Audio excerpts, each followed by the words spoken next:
with an inflation rate of 22.41%, a debt profile hitting 77 trillion naira, and an unemployment rate expected to hit 40.6% this year. These men seated here at the council chambers of the State House in Abuja have an enormous task ahead of them. They make up the National Economic Council, headed by the Vice President, Kashim Shettima. The National Economic Council, or NEC, established by Section 153, subsection 1, and paragraphs 18 and 19, Part 1 of the third schedule of the provisions of the Constitution of the Federal Republic of Nigeria 1999 as amended, is headed by the Vice President and has the 36 state governors, the Governor of the Central Bank of Nigeria, and other co-opted government officials as members. The National Economic Council meets once a month and is tasked with advising the President concerning the economic affairs of the Federation and measures necessary for the coordination of the economic planning efforts or economic programs of the various governments of the Federation. National Economic Council is hereby inaugurated. As President Bola Tinubu inaugurates the council, he's clear on their marching orders. We must harness the growth potential of Nigeria and bring about serious development to bring us from a potential nation to a pragmatic economic development in a rapid manner.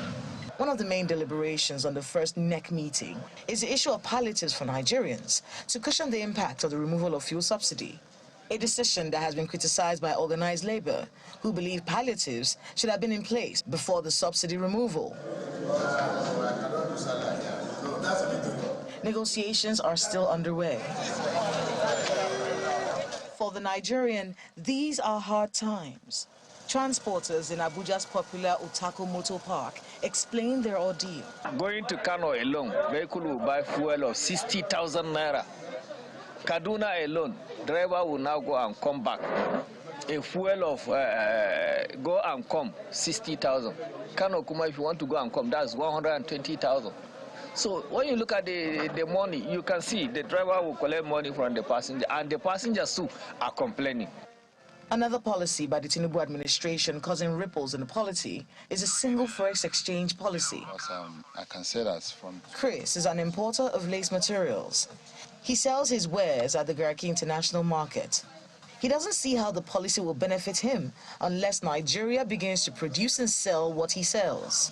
Most of the things we have in these shops are imported, you know, but if we start producing some of these things in this country, it will help the economy to grow, because most of the dollars we try to send out to get most of the things we consume in the country will reduce.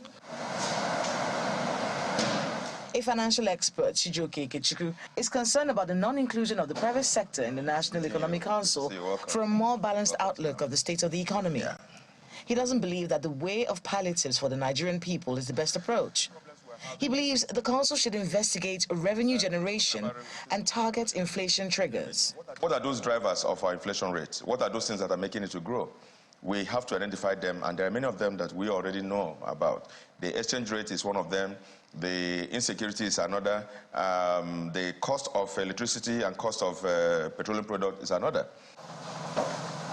Other experts believe particular sectors of the economy are in dire straits and need the immediate attention of the National Economic Council, particularly the need for mass transport vehicles powered by compressed natural gas and uniting against corruption. They can jointly take a vow to minimize the money which they are misappropriating and mismanaging at the state level, because they are.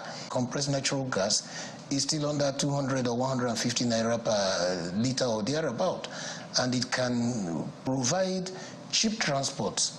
Meanwhile, the National Economic Council at its very first meeting is on board with the production of CNG mass transit buses.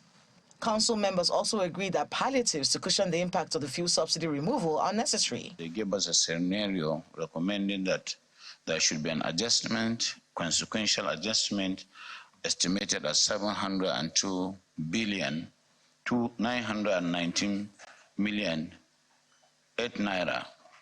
as part of the allowances that should be given as petroleum allowance to all workers, and as well as a 23 or to 45 billion monthly offer to cushion the effect to workers. What should these palliatives be? Will they be distributed fairly? Is the word palliative a trigger to the Nigerian who's been hearing about palliatives for years and never received any?